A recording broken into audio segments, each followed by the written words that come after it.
Welcome to Roll for Game. I have a common problem.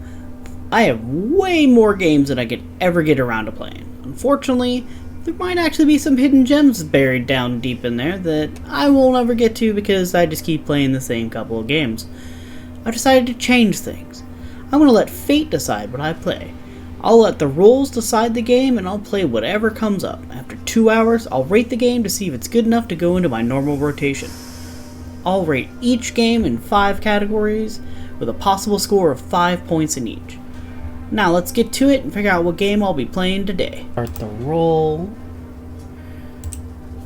Go for something exciting. 6, which is Ubisoft. Already off to a great start. There we go. Assassin's Creed Origins, actually. Okay. We'll do that. Then what a lot of the stuff does. So it's really more than what I need, but I do love how they have like an auto calibrate feature that'll kind of take a system check, kind of switch things around to make it to where it'll run perfectly on your system. So that's actually really nice. For controls, I'll give it a 3. I love that I can choose between mouse, keyboard, or controller. Some games only let you do one or the other. I do like the choice. I like playing controller mainly, so that's what a lot of my reviews are going to be about. But keyboard's always nice sometimes depending on the game itself.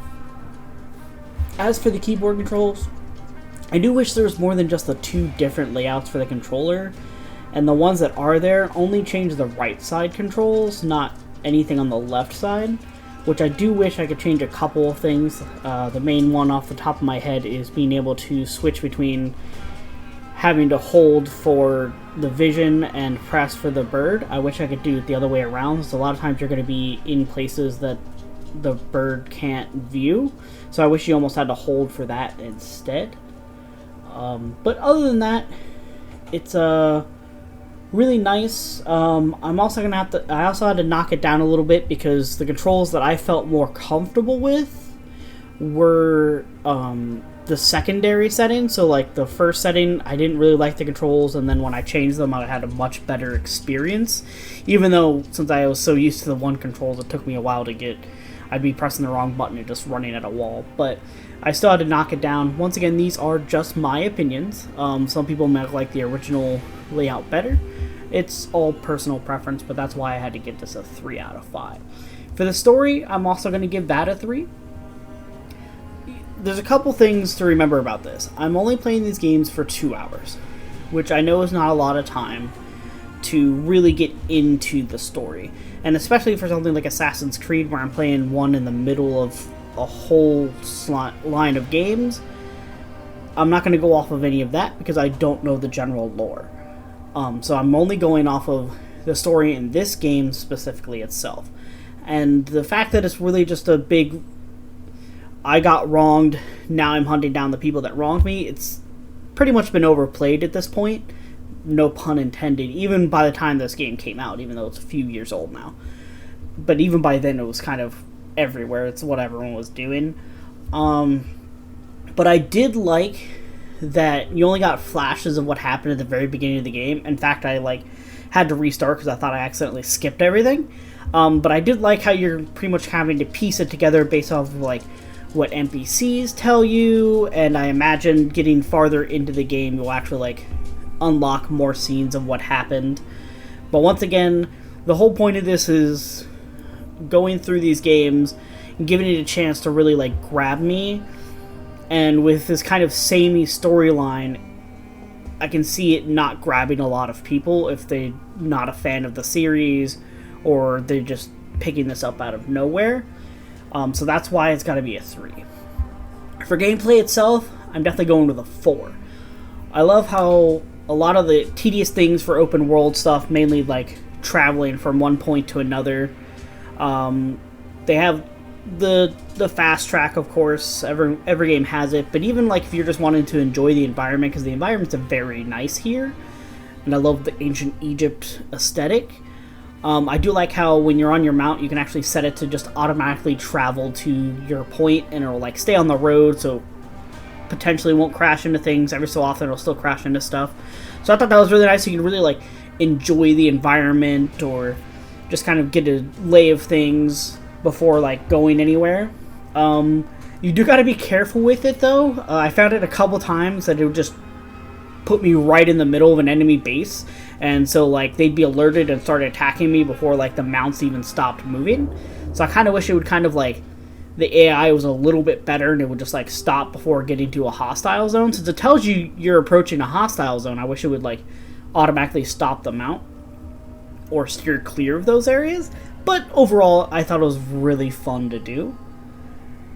Another thing is that I really didn't like. I love the stealth mechanics. I thought they were fluid. I like how it kind of like shades your character to let you know when you're stealth and when you're not. I do also like how like after you've tagged an enemy, it constantly shows them, so you can kind of keep track of them. If like you take out one and the other wanders off, you can kind of figure out where he went. My problem though is when I went to go to assassinate them, since I didn't have the blade, he just kind of knocks them out.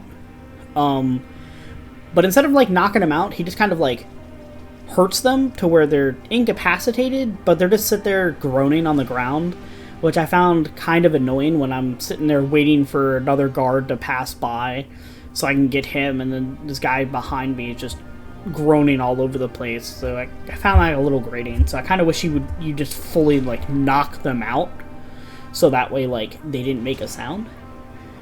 But overall, still great.